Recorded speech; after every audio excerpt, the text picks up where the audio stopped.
ummata sarratti buuse amma gara dubbii keessatti deema. Dubbiin waan jiru laala dur naaf dubbiin akkuma dhiyeessu dubbattan anaa gadi koon isiin kun godhamu gaafa durii qalma keessatti malkatoo sana keessatti waa waliin lol ala tiriyaa tigiree waliin lolla ummati Oromoo martuun haadha gahu dubbii ta'a.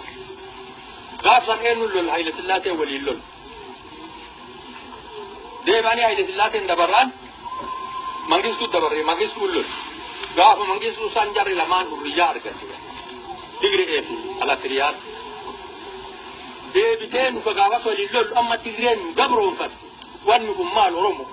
maal fakkaata dubbii gaarii moo dubbii baddu jawaab ana deema waan jirtu subhanallah jarri kutaatakka Rabbiin kun kullaahe nu kutaa kudhanii lama nami kutaa kudhanii lama kutaan tokko gabroofa waan badduu takka waan Oromallee qabnu waan biyyillee nu kufaltu waan Rabbi birallee nama malaatiin ummata keenya mataa lafaa ol fudhadha walaa qabnu dubbii nama na dura dubbatee baraa fi keenya dura dabar waan isinii dhaamu laalaa if gaafadhaamee fi deebi'a waan ammallee isin achiin faaruun baasan Oromoo tuuta finniisaa lafa fi maaltu gadhiisa afaaniin jettan malee garaa keessa isin hin jiru yoo silaa garaa keessa isin jiraatu kutaan takka ariisa dhaga'aan mukaanuu ofirraa aduu dandeenya gariin isaatti maxxannin isaa ta'anii nami du'uu amma eenyu Oromoo lammi wal fixu jiraam Alatiriyaan achi Oromoo fi irraa gadhee beektii Tigiree tarmaa achi fi ammallee ganama kaan nama shashan kennaa itti isin irraa guuru in kennitan ammallee hin diittanii agartanillee guyyaan hagara irratti qurquyoonaa eegatanii dhufu guyyaan bishaan har'a isinii dhufu har'a harkaa qabdan waan jiran afaan tokko ta'a ilaalatti ta'a waan aanetiin ummata san waliin gaafa san lollu ka ammallee deebi'anii isaan gabroofatanii gabrummaa isaanii gabrummaa nama shanii jala feene namni miliyoona soddomii shanii jala feene waan fakkaatatiin ani argamtu qalabtuu miti bilisummaan kana malee argamu kana waan bilisummaan argamtuun kanaan argamu ammallee niyyaan argamu ammallee onneen argamu bilisummaa yoo jedhan keenya namni gariin maqaa isiitti yuun beeku bilisummaa wamsin taatee hin beeku ka beeku otoo silaa inni keenya martuu beeku waan xiqqoo tana namni qawwee ittiin dhawu dhaga'aa fi dulla an biyya keessaa aduu danda'e rabbi sodaadha wanni namaa miti wanni bineensa isinuun beeytan gaafa bahullee waan isiniin jedhee bahee hin beeytan gobba keessatti waan isiniin jedhee bahe hin yaadattan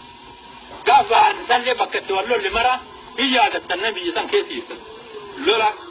malkaa qarsaa ka hogorsuu jala lola warre ka bu'a karaa lola daannessaa ka gubbaa dirra lola ittaanu ka bu'e ka gaara waleenso in beeyta waan gaafsan bu'e waan ta'e in beeyta ammallee lola ayraa qararriit irraa gabbuu waan in ta'e in beeyta ammallee lola malkaa meexxii hin yaadattan namni sun martuu yaadadhaa beekaa laala hin duune nu warrallee ma jira nami gaafsan achitti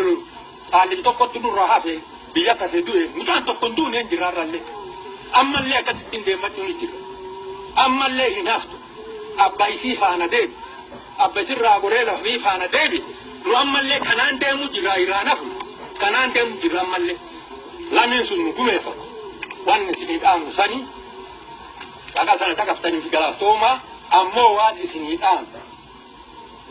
dhaamu if laala waan isin gabroofataatillee laala waan nigdi isin loowwee fi addana gataka waan matooma isin loowwee matooma fi adda deemmata tolee takkacha isinii taa'anii madaawweenaa jedhanii waa takkallee namoo qabatu nugusa keessan jedhanii nugusi ka waa dalagu ka waa mari'ate ka waa godhu isuma bira fuudhanii nama ajjeesan xiyyiiti maal moonaa isaa keessan nama gam xiyyiitiin ajjeesan Oromoo moonaa isaa keessatti nama gam xiyyiitiin ajjeesan laalladha an dubbii fi har'a asirratti dhaaba wani dibii asiniin jedhu hin jiru lafaa ka'a ila banadha akka ummati itti deemutti deema. Assalaamu alaikum.